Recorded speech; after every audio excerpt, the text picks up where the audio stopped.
Hey guys, what's up? It's the Pajama Pants Player, the best in the world. It's John Grande on this Monday evening. It's about 4 o'clock-ish. And today, I'm not talking about wrestling like I said I would. I'm sorry, I don't mean to go back on my word, but I did over the weekend. I had a great weekend. Worked, went to apps, worked more, bought some shit. And I was at Walmart, of all places, looking for some snacks and some stuff for the football games that occurred yesterday. And I found a movie that I had not seen in many, many years. And it was definitely a childhood favorite of mine. And it's definitely a movie that I just never thought to kind of review on this channel. And it's a movie I did not own. But, without further ado, today, John Grande brings you the review of Big, Tom Hanks in Big. It is absolutely one of my favorite movies. And this is the 25th anniversary edition. It's like a little book. And every time you open it, it has like that little song, Heart and Soul, which I'll definitely put at the beginning of the video. I thought it was pretty cool. And it's the Blu-ray DVD combo packed, And first off the bat, I have to say, this looks unbelievable on Blu-ray. Like, I have seen a lot of good transfers over the years, but they did a superb job with this. Unbelievable. Looks like a movie that came out yesterday. Unbelievable. And if you haven't seen the movie, it's definitely, in my opinion, a classic of the 80s that gets lost a lot. Like a movie that not too many people talk about. It's a known movie, but it's definitely not one that gets the credit it deserves. And it was directed by Penny Marshall, who would go on to do so many more things, just like League of Their Own, and nothing's coming to the forefront right now. But I think before this she directed something. And Tom Hanks, who supposedly was not picked for the role. They have so many special features on this telling you about the movie, which I found really interesting. And Robert De Niro was actually picked to do this role in the first place, actually. He was signed on, he was going to do it, and then he had some later commitment that he had made, and he could not do the film, thus they got Tom Hanks. And I don't think you could have had a better choice than Tom Hanks in this movie. And this is pre-Forrest Gump. You got to keep this in mind. It's pre-Green Mile. It's pre-Toy Story. It's before he was a big star. And this movie, they took a chance on a young actor, like a second-time director, and first-time writers, and Gary Ross, who made 3 really, really solid movies. One is Seabiscuit, The Hunger Games, the first Hunger Games. If you like, those movies, definitely. He's such a creative guy, Gary Cole. And Pleasantville, which is an unbelievable movie. Check that one out if you haven't seen Pleasantville.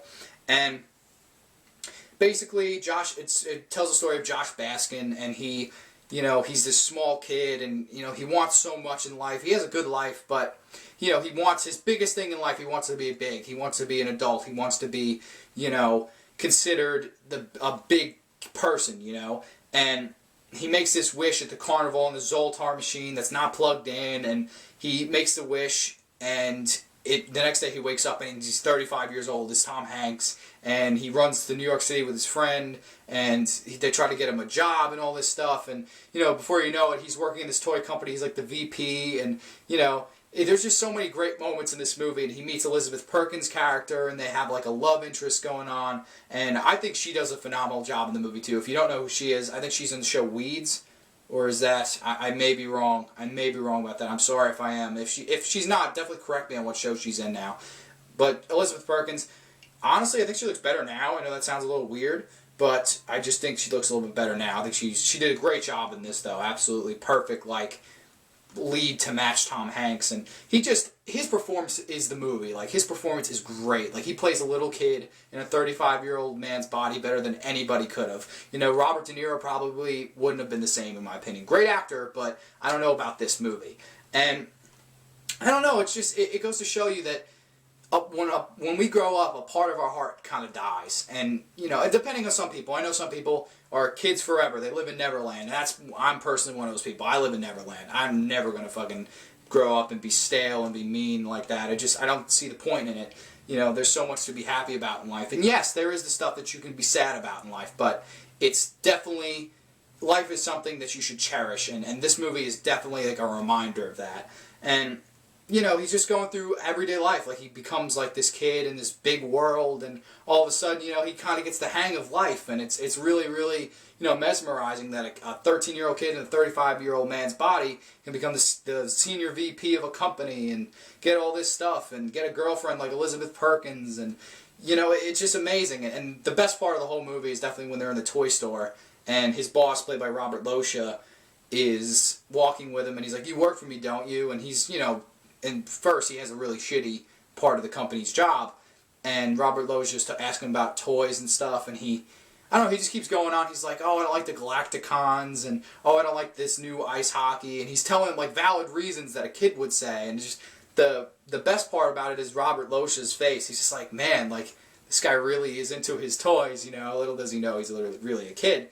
And they step on the piano and they start playing Heart and Soul, and that's just a famous scene, you know, throughout the 80s. That's definitely a scene that gets played over and over and over again. You know, that's why this movie really doesn't get lost in the shuffle, but there's more to it than that, you know. There's just the love story, there's the story of growing up, there's the story of becoming a man, and it's all just really, I don't know, it really makes you think about stuff, and it's definitely a lost classic in my opinion. It's a beautiful, solid movie, and it's something that took a chance on. It wasn't something with, you know, I guess he was a pretty decent star at the time. He was a Oscar, this was his first Oscar nominee for Tom Hanks, the writers as well, and I don't know, it's just, it flows well with me. I've always loved this movie, and I really do think that people should give it a try. I'm trying to be spoiler free, so I won't ruin the ending or anything like that, but you know, if you haven't seen Big, go see Big. It is really a great movie. If you want to borrow it from me, you know, hit me up with a text if anybody who lives by me and hasn't seen it. I will more than be glad to offer you. I got the DVD as well, and Zoltar cards. You know, that's what it comes with the special edition 25th anniversary. And I'm really glad to own this. $10 for this movie is a steal on Blu-ray and has all its features. Beautiful in high def, as I said, and it's definitely a must-see 80s classic. And, you know, it's just definitely one of those movies that just gets lost in the shuffle, I think, and it's not fair, but that's going to be all for now. I hope you guys enjoyed the review. Like, subscribe, comment, you know, text me, call me, give me some feedback. I love the feedback, whether it be positive or negative. Just please no death threats like the crazy Tampa Bay Buccaneer fan that threatened me on the NFL video, but never mind that. You know, that's going to be all for now. I'm John Grande, the best in the world. You've been chilling, guys. Peace.